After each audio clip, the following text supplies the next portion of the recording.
Music. Le feuilleton de la semaine. Bonjour Cyril. Bonjour Hélène. Cyril, c'est la deuxième fois qu'on t'accueille en duplex sur Couleur 3 pour ton travail de traducteur. Il y a 2 ans environ, tu nous parlais d'un bouquin fondamental que tu avais traduit, Last Night a DJ Saved My Life de Bill Brewster et Frank Broughton. C'était sur l'histoire du DJing et on te retrouve cette semaine pour la traduction de Techno Rebels.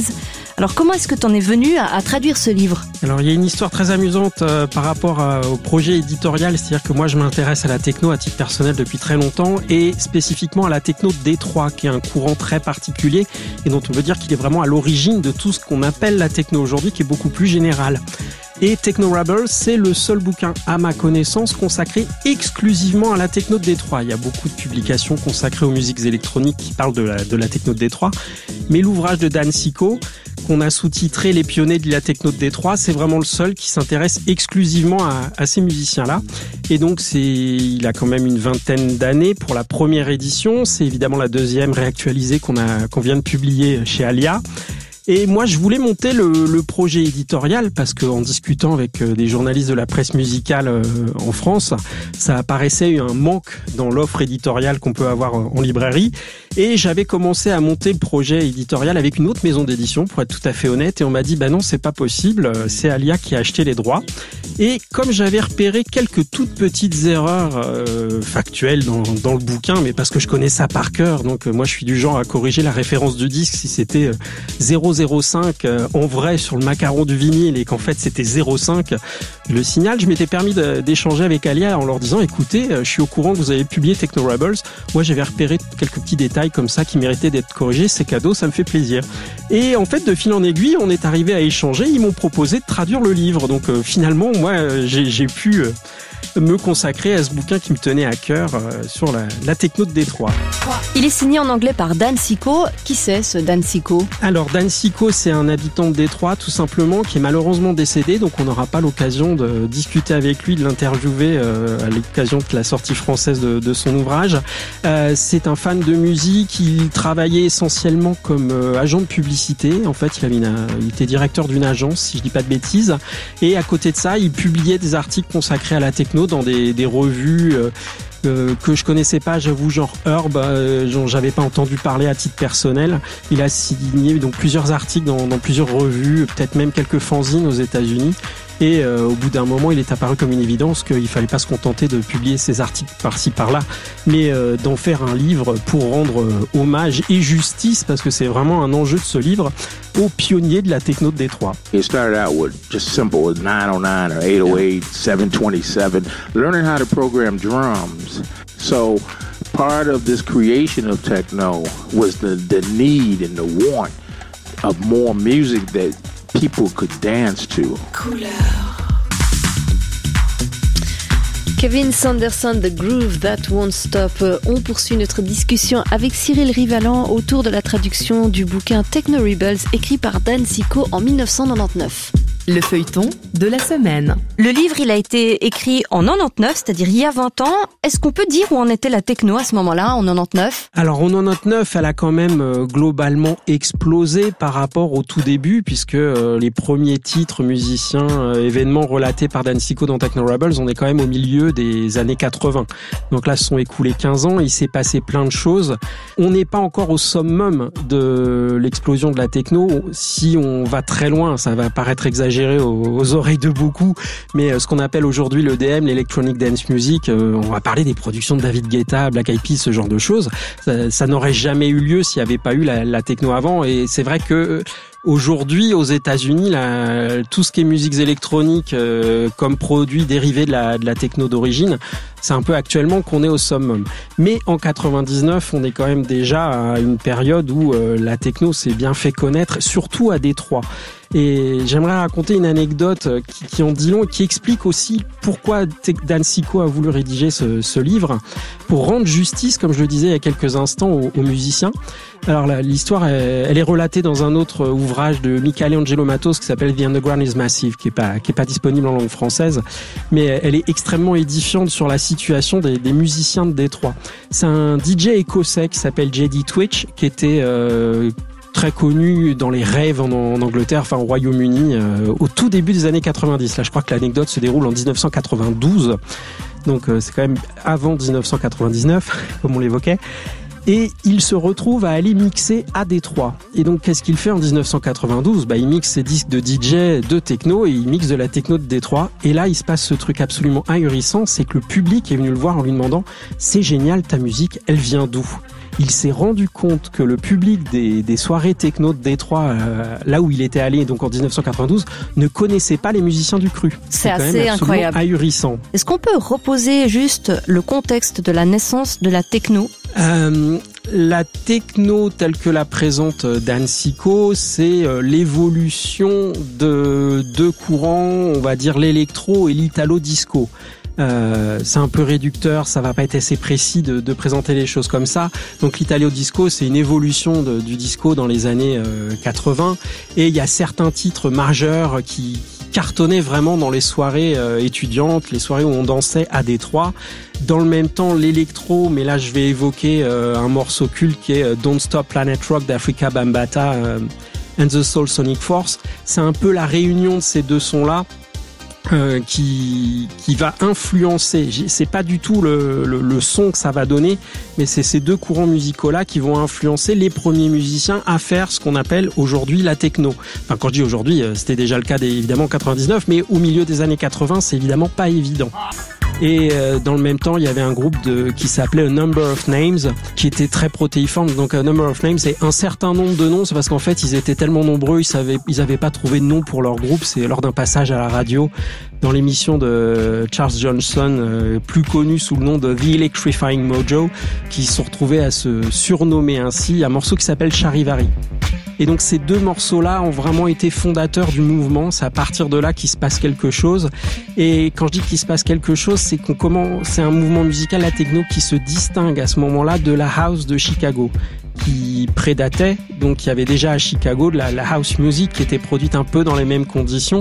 Quand je dis produit dans les mêmes conditions, house music, c'est aussi la musique qu'on fait à la maison, sans passer par des studios très onéreux. Et Dieu sait que dans les années 80, c'est très très difficile. Aujourd'hui, n'importe qui peut produire un morceau à succès qui va circuler partout dans le monde, même sur les ondes de sa chambre. À l'époque, c'est très rare, ça commence. C'est un équipement rudimentaire.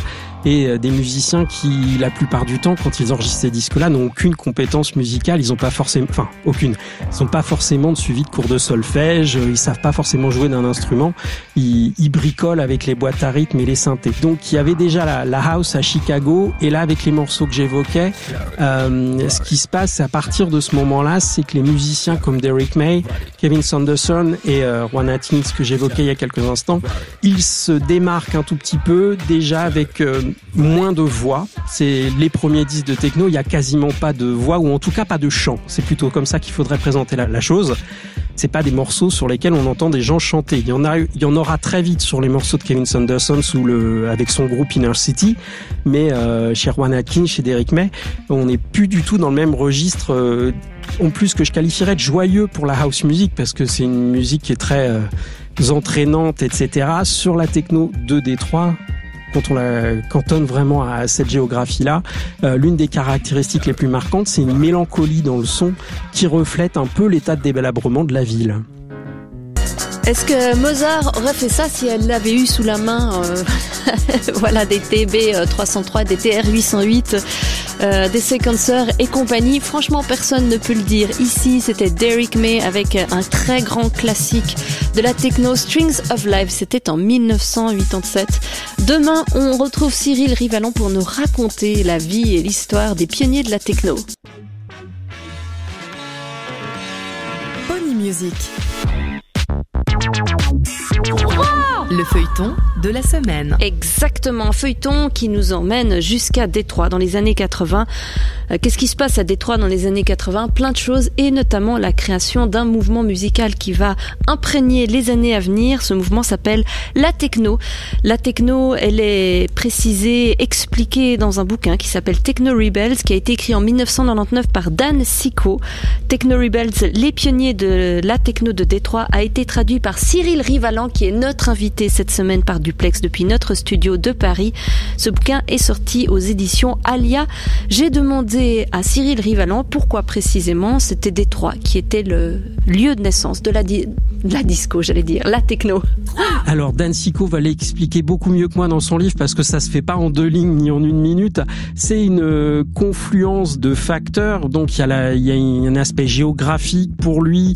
La techno, dans les éléments qui vont la marquer. Je parlais de mélancolie. Ce que Dan Sicko souligne particulièrement, c'est qu'il y a une influence qui a souvent été tue dans la techno. C'est précisément pour celle de Détroit. On dirait pas ça pour un morceau de The Prodigy, par exemple. Aujourd'hui, ça n'aurait pas vraiment grand sens. Mais dans la techno de Détroit, il y a tout simplement l'influence de la soul, de la Motown.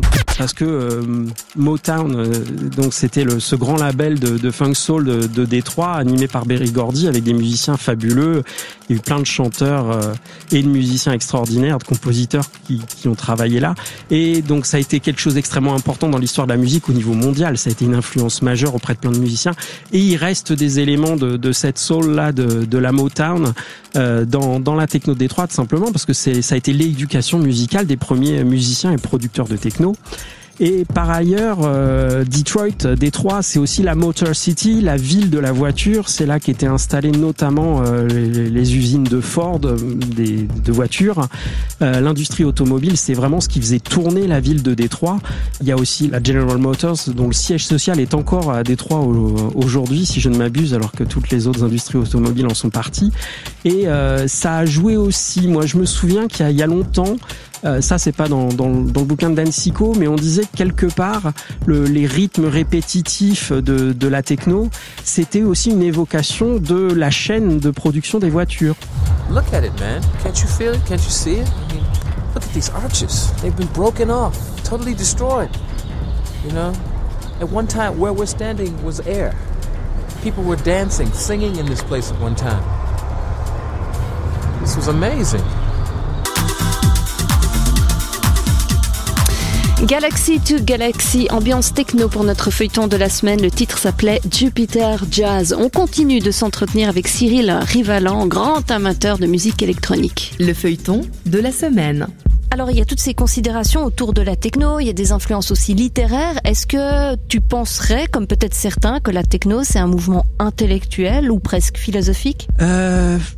Je pense que c'est animé par une certaine philosophie. Il y a des références. Déjà, le mot techno, il a une origine. C'est pourquoi c'est ce terme-là qui a été retenu par les musiciens et producteurs eux-mêmes.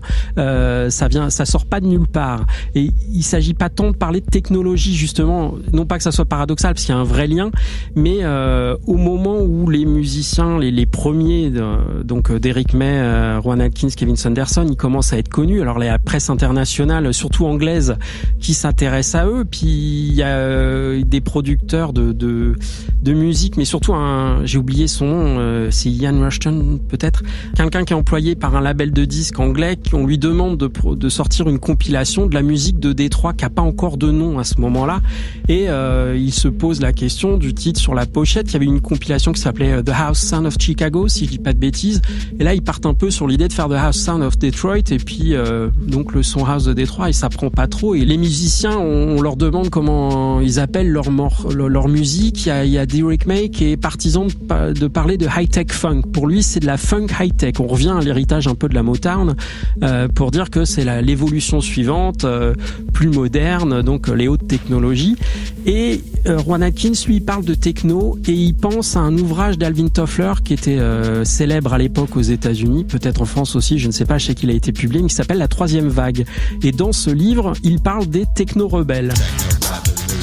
Et c'est donc pour ça que le livre de Dan Sicko s'appelle ainsi, c'est l'évocation de cette origine du terme techno. Donc c'est toute une réflexion, j'ai pas lu La Troisième Vague d'Alvin Toffler, mais donc c'est toute une réflexion sur l'usage de la technologie dans la société moderne et ce qu'on peut en faire. Et Alvin Toffler a une réflexion qui est un petit peu limitée, peut-être pas limitée, c'est pas le terme, mais il s'interroge justement sur à quel point il faut en faire usage. Il a peur que ça soit compliqué. Les techno-rebels, c'est ceux qui vont avoir un usage bien déterminé de la technologie. Et ça, c'est le fondement des réflexions des musiciens, principalement Rowan Atkins, puisque c'est vraiment lui finalement qui impose le terme techno à l'époque. Ensuite, ce qu'on peut remarquer, c'est parce que dans les influences, c'est vraiment remarquable quand on s'y intéresse de près. Il y a une notion qui est pas présente dans le bouquin, mais qui revient souvent dans les interviews de musiciens de Détroit, pas forcément ceux de la première génération, mais depuis, c'est vraiment la notion d'afrofuturisme, parce que ce qu'on n'a pas précisé jusqu'à présent, c'est que tous les musiciens dont je parle sont noirs, et l'afrofuturisme, ça se résume, tel que je l'ai entendu présenté par un musicien dans une interview, c'est vraiment l'idée que finalement au sol, avec la logique des ghettos qu'il peut y avoir aux États-Unis, il n'y a pas d'avenir. Et donc où est-ce qu'on regarde si au sol, j'ai envie de dire en deux dimensions, devant soi, à gauche, à droite, il n'y a rien d'intéressant, finalement on regarde vers le ciel. Et donc l'afrofuturisme, ça va influencer ces musiciens-là dans leurs références, parce que on s'intéresse à l'espace, et il y a par exemple dans les productions du label Underground Resistance, on peut entendre, on les reconnaît pas forcément au premier coup d'œil. Moi personnellement, j'écoute ce label depuis plus de bientôt 30 ans, j'adore ça, c'est mon label préféré, et le temps passant, je me suis rendu compte de la provenance de plein de samples qu'on entend sur les premiers disques d'Underground Resistance, et c'est les sons de la série Star Trek. Après, ça a été franc et massif, c'est-à-dire tout simplement, il y a des évocations de Star Trek dans les titres, Deep Space Nine, qui est le nom d'un... Alors j'ai pas vu la série, en tout cas ces épisodes-là, je m'en souviens pas. Je pense que c'est le nom d'un vaisseau ou d'un quelque chose qui est mentionné dans la série qui est célèbre. C'est carrément le titre d'un morceau sur un disque d'Underground Resistance. Et donc il y a tous ces éléments-là qui sont vraiment importants pour les musiciens. Ça les guide dans leur production musicale. Un peu d'afrofuturisme, comme en parlait notre invité Cyril Rivalan, avec Farah Space is a Place. Ça conclut notre épisode de ce matin consacré à la techno, ce bouquin qui s'appelle Techno Rebels. On retrouve cette thématique demain dans notre feuilleton Pony Express à 9h30. Pony Music. Le feuilleton de la semaine. Dans la préface du livre, elle est signée par Bill Brewster, qui est l'auteur également d'un autre bouquin dont on parlait, qui s'appelle Last Night DJ Saved My Life, qui connaît très très bien l'histoire du DJisme. On peut lire que, je cite, « Rarement un genre musical a été aussi maltraité que la techno ». Est-ce que tu peux nous expliquer cette phrase, s'il te plaît ? Au moment où Bill Brewster écrit ces lignes, il trouve que l'histoire de la techno a été très mal racontée. Il évoque les publications de l'époque. Alors, faut vraiment resituer en contexte. La préface, elle a été écrite il y a bien plus de 10 ans. Aujourd'hui, il dirait pas la même chose. Mais justement, il trouve que les musiciens de techno de Détroit sont passés sous silence et que on n'a pas mesuré leur importance. C'est-à-dire que pour beaucoup de gens, mais même dans les médias à l'époque, je dis bien pas en 2019. C'est vraiment important comme précision, mais au moment où il écrit cette préface, lui qui est un spécialiste du journalisme musical, enfin il est journaliste musical lui-même, mais il lit beaucoup de presse, beaucoup de livres, il est scandalisé par ce qu'il lit, parce qu'il se rend compte que il y a plein de gens qui racontent l'histoire de la techno, mais comme si elle avait commencé avec les Chemical Brothers et The Prodigy en Angleterre. Et c'est absolument pas une critique de ces groupes-là, mais il dit mais comment ils peuvent passer outre toute l'histoire qui précède et qui conduit à l'émergence de The Prodigy et des Chemical Brothers. Après, moi, je connais bien Bill Brewster et sa prose, puisque j'en ai lu et traduit des centaines de pages. Je sais qu'il a une petite réserve, très marquée vis-à-vis notamment de sociologues, d'universitaires qu'il a pu lire à certaines époques, où il disait on nous pond des textes universitaires très pointus sur le dance floor, mais on a l'impression que les universitaires en question n'ont jamais mis les pieds sur une piste de danse depuis 1975. Il a ce regard assez aigri, mais justifié, à l'époque, j'entends bien là-dessus. Et pour Bill Brewster, le bouquin de Dan Sicko est une bénédiction, parce qu'il vient rappeler l'importance des musiciens qui ont été trop longtemps tus, notamment en Angleterre, alors que justement les pionniers, Derek May, Kevin Saunderson, Rowan Atkins, l'air de rien, ils commencent, j'ai envie de dire, à gagner de l'argent, ou plutôt leur vie, en Angleterre et non à Détroit. Et c'était un peu paradoxal justement de voir à suite que dans des histoires de la techno, on les passait sous silence alors que c'était eux qui étaient à l'origine du mouvement. Pony Express. Alors la techno, elle a ses fans, mais elle a aussi, et j'ai envie de dire surtout ses détracteurs. On entend régulièrement dire je peux écouter tout, mais je déteste la techno. À quoi tu attribuerais ça ? Et en fait, qu'est-ce qu'on met dans ce terme générique de techno ? Est-ce qu'il y a une incompréhension d'après toi ? Moi, je me souviens avoir entendu des discours de très mauvaise foi au sujet de la techno au début, où je commençais à en entendre en France à la toute fin des années 80, plutôt au début des années 90. Il y a un élément de froideur qui pouvait rebuter certaines personnes, parce que c'est vrai que déjà, je disais, il n'y a pas de chanson. Inner City, le groupe de Kevin Saunderson, c'est quand même lui qui va être le premier à vendre 1 million de disques. C'est évidemment fondé sur des sons techno, mais il y a du chant, c'est sous influence gospel. Quelque part, on se démarque déjà des sons d'origine et de ce que font ses collègues de Détroit en matière de production. Mais déjà, le simple usage de la boîte à rythme, il n'y a pas de batteur vivant dans la musique techno, c'est extrêmement rare. Moi, ça m'est arrivé de voir certaines productions sur scène ces derniers temps où il y a un batteur qui joue ses percussions, ses parties très rythmiques en live, mais c'est extrêmement rare. C'est un élément, la boîte à rythme de base, qui a rebuté beaucoup de gens en matière de musique populaire. Et quand je parlais de mauvaise foi, c'est que combien de fois j'ai entendu parler ou lu des gens dire mais c'est vraiment ultra carré, c'est complètement ça manque de vie. Et ce qui est paradoxal, c'est que si vraiment on étudie cette musique de près, mais j'allais dire du point de vue du solfège au niveau des rythmiques, c'est pas carré du tout. Évidemment qu'il y a un tempo qui est respecté, qui est invariable, mais si sur une boîte à rythme comme celle qu'utilisent les producteurs de techno, il n'y avait pas ce qu'on appelle le shuffle, qui permet de rajouter un peu de ternaire, j'allais dire un peu comme du swing dans le jazz, mais ça n'aurait pas du tout le même impact. Mais je crois que ce qui le fond du problème, c'est tout simplement il n'y a pas de chanteur, il n'y a pas de chanteuse, donc il n'y a pas de leader, il n'y a pas de groupe. Et c'est ce qui fait vraiment, ce qui pose problème, ce qui fait que la techno a mauvaise presse au début. Dans la jungle de la forêt vierge avec un classique techno 808 State et le titre Pacific State. On poursuit notre conversation à propos des Techno Rebels avec Cyril Rivalan. Computer music has no soul, you know. But I've always felt that if you put soul into your music, there's soul in your music. If you don't put soul in your music, there's not soul in your music, you know.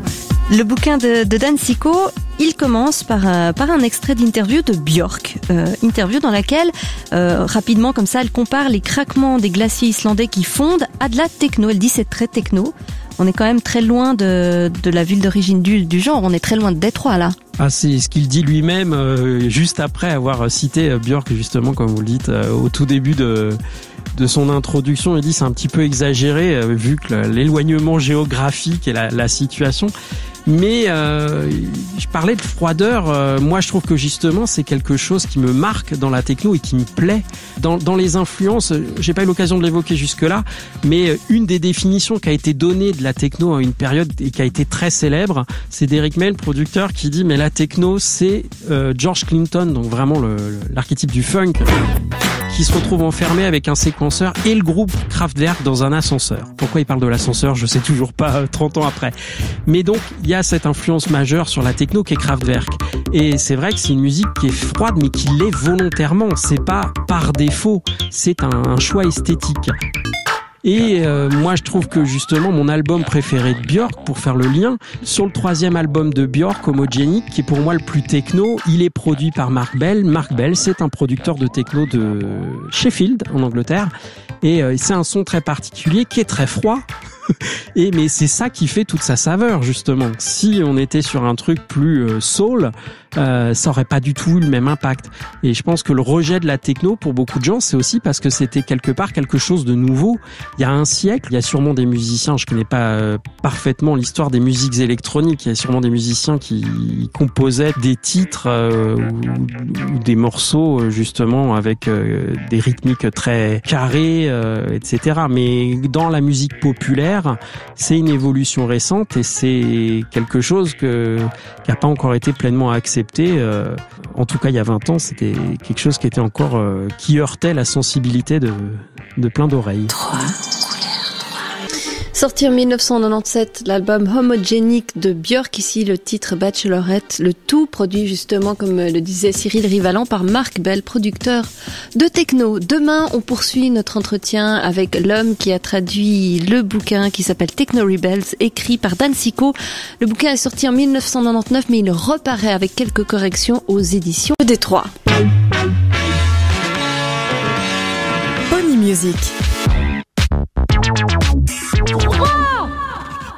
On est toujours avec Cyril Rivalan qui partage avec nous sa passion de la techno et son travail autour du livre Techno Rebels de Dan Secco. C'est un livre qu'il a traduit. Alors, il y a autour de la techno une volonté d'authenticité, un petit peu comme on retrouve dans le rock'n'roll. On disait que le rock'n'roll, le vrai, ça devait être viril, ça devait être poilu, sentir la transpiration et se nourrir de bière. Est-ce qu'on n'a pas un petit peu la même chose avec la techno, une sorte de revendication d'authenticité? Couleur 3. C'est marrant parce que là, en entendant justement la mention de la bière associée au rocker, justement ce que précise Dan Secco, qui a été un problème pour les producteurs de Détroit spécifiquement, on évoquait les drogues tout à l'heure, ils étaient en rejet total de ça. Parce que la consommation de drogue à Détroit, c'est vraiment pas une consommation récréative dans les boîtes qu'on peut avoir aujourd'hui. C'est vraiment associé au banditisme, c'est quelque chose de très dangereux. Et donc la plupart des producteurs de techno, mais ils boivent même pas d'alcool au tout début. C'est vrai qu'on est vraiment dans deux univers qui s'opposent de ce point de vue. Et il y a eu une volonté de la part des producteurs de techno au début de s'inscrire contre l'industrie du disque. On prend par exemple le label Underground Resistance. Ils ont un de leurs disques les plus fameux, qui est pourtant pas le meilleur, mais c'est à cause du message qu'ils convoyaient. C'était Fuck the Majors. C'est les majors ne nous intéressent pas. Ils ne nous représentent pas. La musique que l'on fait, ils n'en veulent pas. Ils ne la soutiennent pas. Ils étaient vraiment en rejet par rapport à ça et c'était quelque chose de frontal. Dans le cas d'Underground Resistance, ça se retrouvait même dans leur tenue de scène au tout début des années 90. C'est vraiment, on est en tenue de camouflage, c'est des militaires, quoi. Et c'est quelque chose de, je sais plus qui chantait, rappait plutôt, je crois que c'est Robert Hood. J'ai oublié le pseudo qu'il avait à l'époque sur scène quand ils se sont produits, notamment en France. Il y a eu un événement très précis qui a beaucoup marqué les gens qui étaient présents au début des années 90. Je crois que c'est en 1992, c'est au Transmusical de Rennes. Donc il y a le groupe Underground Resistance qui se présente. Et déjà c'est une déflagration sonore totale pour le public, ils ont jamais entendu ça. Il faut vraiment avoir en tête que à cette époque-là, se procurer leur disque, c'est très compliqué. Moi j'avais beau être provincial, j'avais la chance d'habiter non loin de Paris. Et j'ai un ami qui m'a initié à ces musiques-là, qui se procurait les disques et qui me les faisait découvrir. Mais dans les trois quarts de la France, je sais pas ce qu'il en était en Confédération helvétique, mais c'était une musique qui était inaccessible et qui circulait pas encore sur le net. Il y avait très peu de radios qu'on diffusait. Et donc, je disais, il y avait cette déflagration sonore dans les oreilles des spectateurs des Transmusicales de Rennes quand le Underground Resistance se présente à eux, mais en plus il y a leur accoutrement et donc le chanteur, rappeur, il avait carrément un masque à gaz, donc il y avait vraiment un truc, c'est nous on est là pour foutre le boxon, hein, quand même, il y a un peu de ça. Mad Mike se fait un peu prier. Normal. Mike Banks, figure emblématique de la culture de Détroit, pense qu'il a déjà trop donné aux petits blancs. Mad Mike est aujourd'hui l'âme du mouvement Underground Resistance.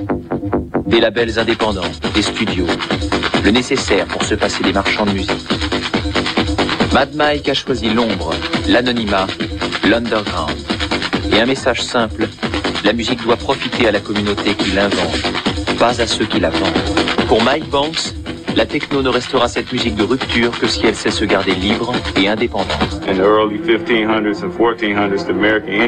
15e ou au 16e siècle, les Indiens d'Amérique ont enseigné aux Européens comment survivre à l'hiver américain. Vous voyez ce qu'ils ont reçu en échange ? De la merde. Ils ont voulu vraiment le label Underground Resistance qui est très important pour moi, mais à mes yeux en tout cas, mais dans l'histoire de la techno tout court du côté de Détroit. On les associe à la deuxième vague. J'ai évoqué plusieurs fois Kevin Saunderson, Derek May et Juan Atkins. On dit que c'est vraiment les pionniers, la première vague. La deuxième vague, c'est des musiciens comme Jeff Mills, Mad Mike, Robert Hood et d'autres. Bon, je vais pas tous les lister, il faut lire le livre, c'est fait pour. Donc notamment autour d'Underground Resistance, et eux, ils ont vraiment une position, une posture où ils s'inscrivent contre les majors. Ils veulent pas être distribués par eux, à tel point qu'un jour ils ont été contactés par, enfin il y a eu plusieurs histoires, mais ils ont une période de la carrière de leur label, ils étaient contactés par des majors qui voulaient les signer, ils refusaient catégoriquement parce que pour eux c'était hors de question. Ils avaient l'impression de se sacrifier ou de trahir leurs idéaux s'ils jouaient le jeu des majors. Mais ça leur a aussi coûté une popularité, je pense qu'ils l'ont pas mesuré à l'époque. Je parle pas que d'Underground Resistance, c'est qu'il y a dans l'histoire de la musique, ça a été vraiment très très spécifique à cette période, donc au tout début des années 90. c'est le CD commence à s'imposer majoritairement et ça devient le support principal de consommation de musique.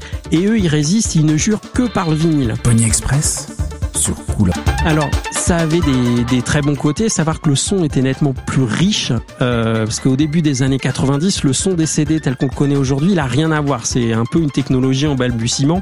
On n'est pas du tout sur le même rendu. Et sur une musique comme la techno, si vous la diffusez sur de très grosses enceintes dans une boîte de nuit ou etc., au début des années 90, si vous avez un vinyle d'Underground Resistance ou si vous aviez chopé un enregistrement CD, ce qui était très improbable, c'était pas du tout la même chose. Le rendu était pas le même. Mais ça leur a joué des tours dans le sens que justement la diffusion des vinyles en dehors de Détroit et des grandes villes, elle était limitée de ce seul fait. Moi, je vivais en province, donc en France à cette période-là, et j'avais aucun espoir de trouver un disque d'Underground Resistance dans la ville où je vivais. S'ils avaient fait des CD, ils en ont fait quelques-uns, mais par rapport à l'essentiel de leur production, c'était vraiment extrêmement limité. Ils auraient connu un succès tout autre. C'est pas anodin et je pense qu'ils ont peut-être fait une erreur stratégique parce qu'il fallait proposer les deux, mais après les contraintes économiques, c'était pas non plus des gens riches, des labels qui avaient forcément les moyens de prendre de gros risques financiers, de se lancer dans la distribution indépendamment des circuits des majors justement. L'organisation, c'est quand même un élément clé de la résistance. C'était aussi difficile d'organiser quelque chose à un moment donné. Les soirées à Détroit, c'était pas forcément les soirées à New York ou Paradise Garage. Ah évidemment, ça n'avait rien à voir, mais c'est notamment dans son autobiographie à 4 mains, écrite par David Brin-Lambert, Laurent Garnier, qui raconte que c'est à Détroit qu'il a vécu les moments les plus ahurissants, les plus flippants de sa vie. Simplement parce qu'il va mixer dans une soirée, il sort d'une soirée, il voit quelqu'un se faire descendre sous ses yeux. Il y a un taux de criminalité qui est quand même très important à la fin du XXe siècle, encore au début du XXIe. Je pense qu'aujourd'hui ça s'est calmé, j'ai pas les chiffres et c'est pas franchement l'aspect de Détroit qui m'intéresse le plus à étudier, surtout pour la musique, même si ça a une influence. On n'est clairement pas dans les circuits qu'on imagine, la réception est différente. Pony Express.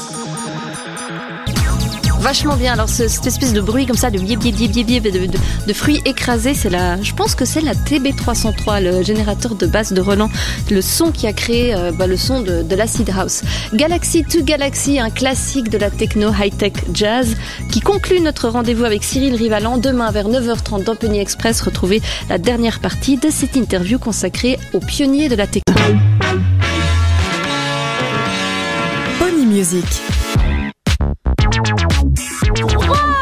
Dernier épisode de notre série consacrée aux pionniers de la techno en compagnie de Cyril Rivalan qui a traduit le bouquin Techno Rebels de Dan Sicko. Hier, Cyril nous parlait du label Underground Resistance. C'est un label hyper radical de Détroit, radical et très anti-système, dont les méthodes n'ont pas facilité la véhiculation de l'image et de la distribution des productions de Détroit. Alors on se demande pourquoi la techno de Détroit a été si mal aimée avec les années et pourquoi c'est son pendant européen qui a pris le dessus au final. Peut-être également que le traitement de la presse à l'époque a eu sa responsabilité dans l'affaire. Cyril Rivalan. Pony Express. Oui, il parle notamment de MTV qui a pas fait son boulot parce que donc à ce moment-là, c'est devenu une chaîne extrêmement importante pour la diffusion de la musique populaire, j'ai envie de dire. Ça prend le dessus sur la radio quelque part parce qu'on a l'avantage d'avoir des images. Il y a des clips et c'est vrai que ça a été remarquable dans l'évolution après de la consommation, notamment aux États-Unis, puisqu'au début évidemment c'est qu'aux États-Unis MTV. Il évoque une émission AMP qui est la seule émission sur MTV qui diffuse des titres de techno, mais elle a une particularité, c'est qu'elle ressemble pas du tout aux autres émissions de l'antenne.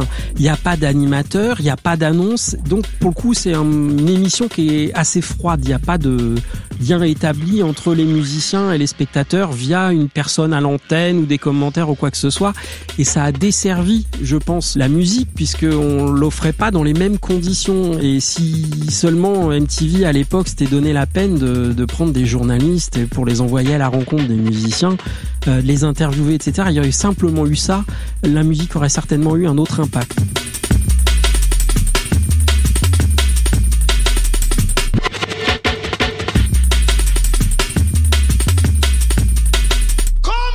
Tout à l'heure, je parlais de l'Electronic Dance Music, le DM David Guetta. C'est ahurissant que ça soit justement un Français qui ait permis aux musiques électroniques d'exploser. Alors pour le meilleur et pour le pire, je suis pas un apologiste de ces productions musicales.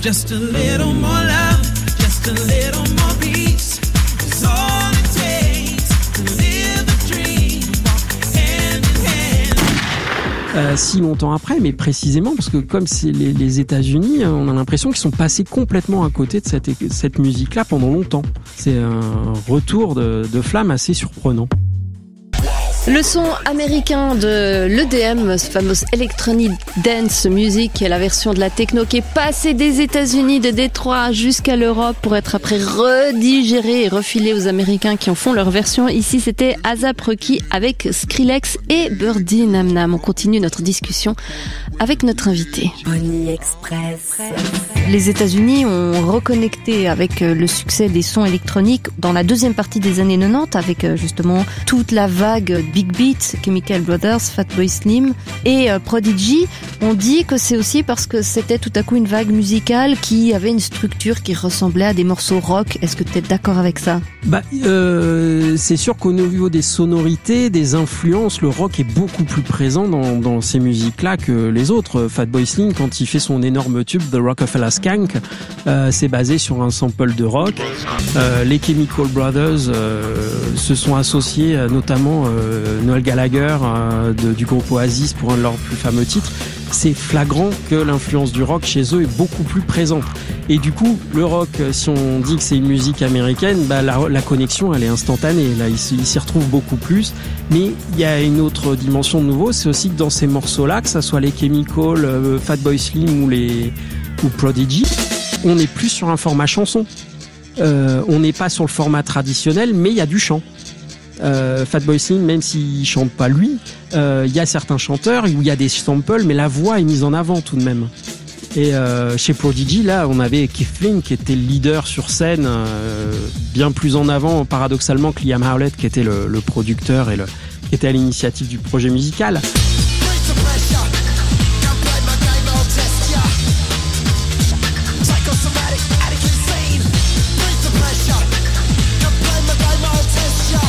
Mais ça change complètement la donne aussi.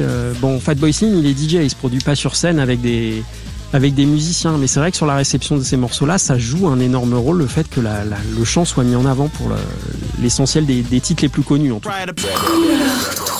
Cyril Rivalan, tu l'as dit un petit peu plus tôt, pour le grand public, en tout cas c'est aussi ce qu'on peut lire sur la préface, le terme techno, il est associé à des artistes totalement mainstream. Alors tu parles de David Guetta, mais à l'époque où la préface elle a été écrite, on peut lire DJ Tiesto, c'est-à-dire en fait des artistes qui œuvrent pour des grands rassemblements, notamment à Ibiza, ou le pendant américain, au grand rassemblement de l'EDM. Est-ce que c'est véritablement injuste ? À titre personnel, j'ai pas le sentiment d'injustice parce qu'on est tellement pas dans la même catégorie. Je vois pas comment il y aurait une concurrence entre des productions musicales et des musiciens aussi différents. Pour moi, ça a plus de sens. Enfin, c'est carrément les stades pour un Tiesto. Même si je crois qu'il était plutôt à Las Vegas ces derniers temps, mais sur des chiffres de fréquentation absolument dingues, on se place plus dans la catégorie des grands groupes à la Red Hot Chili Peppers ou Metallica qui font des tournées de stades. Là, on est plutôt sur ces chiffres-là. On s'éloigne complètement d'une certaine conception aussi du partage de cette musique. La techno, moi, j'ai pas du tout envie d'aller l'écouter à Bercy, à Paris. Ça, pour moi, ça a pas grand sens. Je vais bien plus la savourer dans un club où je danse en pas trop gros comité, quoi. Ça se savoure pas de la même manière, on apprécie ces musiques-là très différemment. Cyril Rivalan, on approche gentiment de la fin de cet entretien, même si on pourrait écouter de la musique et discuter encore un bon moment. J'ai envie de te demander comme dernière question, d'après toi, où en est la techno en 2019, 20 ans après ce bouquin ? Moi, ce que je regrette, c'est que Dan Sicko soit mort pour pas pouvoir écrire un Techno Rebels 2 qui raconterait ce qui s'est passé ces 20 dernières années. La diffusion a considérablement évolué. Il y a des projets des producteurs de techno de Détroit qui semblaient impossibles, inaccessibles il y a 30 ans, qui sont en train de se réaliser. Je pense notamment à Derek May, qui a une histoire un peu particulière parce qu'il a composé quelques morceaux cultissimes qui ont eu une importance absolument capitale dans l'histoire de la musique. Et en fait, ça fait plus de 20 ans qu'il a rien composé ou presque. Et à un moment, il exprimait sa déception de justement ne pas avoir été accompagné, récupéré par les majors. Alors, pas forcément les majors américaines, mais comme je le disais tout à l'heure, les musiciens, ils ont fait pas mal de sets de DJ au Royaume-Uni parce que ça marchait vraiment bien pour eux là-bas. Ils ont été approchés par des maisons de disques, ça n'a pas forcément marché, les projets sont pas montés. Mais donc à un moment, Derrick May, j'ai plus envie de composer, ça m'intéresse pas. Si j'ai pas le soutien d'une majeure qui me permet de développer un projet musical tel que je l'entends, il aurait aimé être soutenu, pas forcément en ayant la prétention d'avoir le génie de David Bowie, mais il disait David Bowie, il a été aidé à ses débuts. Si on avait bénéficié de la même aide, on aurait produit des musiques tout à fait différentes. Et donc, ce qu'il rêvait de faire il y a 20 ans, c'était de jouer ses morceaux en version symphonique. C'était inaccessible parce qu'il n'y avait pas de soutien financier pour ça. Or, il l'a fait il y a 15 jours à Londres. Donc ça, c'est une bonne chose. Mais ce que je crains dans le même temps, c'est, je disais, j'aurais bien aimé que Dan Sicko puisse écrire un Techno Rebels 2 nous racontant les 20 dernières années. À titre personnel, je me dis, mais il n'y aura jamais matière pour un Techno Rebels 3. J'ai l'impression, c'est une impression, ça n'engage que moi, j'étudie pas suffisamment le sujet, mais c'est pas à Détroit, dans ce courant-là, qu'il se passe quoi que ce soit d'innovant aujourd'hui. Ça veut pas dire qu'il n'y a pas de nouveaux disques, qu'il n'y a pas de nouveaux enregistrements, qu'il n'y a pas des choses intéressantes. Mais on a l'impression que la source s'est tarie et qu'elle s'est déplacée ailleurs.